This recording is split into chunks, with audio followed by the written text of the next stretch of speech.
Hello everyone, welcome to the Ichimoku.co daily analysis for the S&P 500 for the trading day ending Wednesday, January 15th, 2014. Well, a white body candle today and a continuance from the previous day in terms of white body candles, and that suggests that once again the buyers have found some solid bullish upside momentum in net terms. A worrying factor here is that the size of the body has reduced on the previous day, but still the thing is that the body is white, and it does suggest that the buyers still have momentum. Now, considering that the market is interacting with the major high from the period around the end of the year last year in late December, there is some concern, so we will be looking for a potential lower high and lower low. But I think the important thing here is that the buyers are still in control of the market, with the market closing up towards the highs. We haven't seen the sellers attempt to take control of this market, and the only worrying factor here is the reduction in the size of the body, but it is still a decent sized body when we consider some of the bodies in the recent past.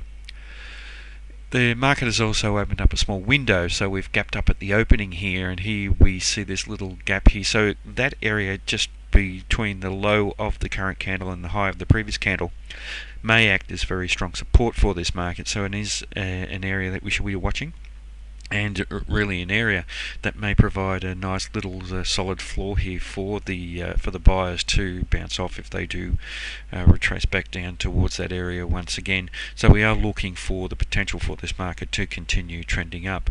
In terms of Ichimoku, bullishness in all three timeframes. We're trading above the cloud, above the Kijun-sen, the pink line, and above the Tenkan-sen, and both of those indicators, the Kijun-sen and Tenkan-sen, are now ticking up with this momentum that the market is finding once again in the breakout up above the potential resistance around this 1845 area, an area where we saw the three candles here failing to breach, and now we've breached that in a fairly bullish manner.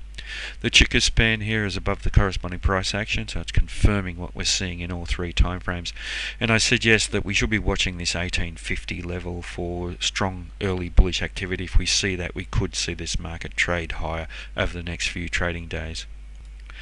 Now, in terms of the Fibonacci extension, and remember this hasn't changed because technically we hadn't had any change of trend to the downside for all of this period, and something just to watch here is that the market has interacted with the 261.8% level. So that was at 1851, we traded to 1850.84, and there was some slight rejection. So let's just be a little bit cautious here. So we're looking for the low here to be breached, and for a potential lower high and lower low. But really, with the buyers being in control, we're not seeing any weakness other than the reduction in the size of the white body in terms of the short-term dynamics in the market here. And in terms of the Fibonacci retracement, we are testing the 100% level as well and failing to close up above there. So adding that to the other Fibonacci technique just does suggest that we just do need to be a little bit cautious. But as I've mentioned, if we do see strong early bullish activity up above the 1850 level, then we could see the market trading up to the 161.8% level at 1865.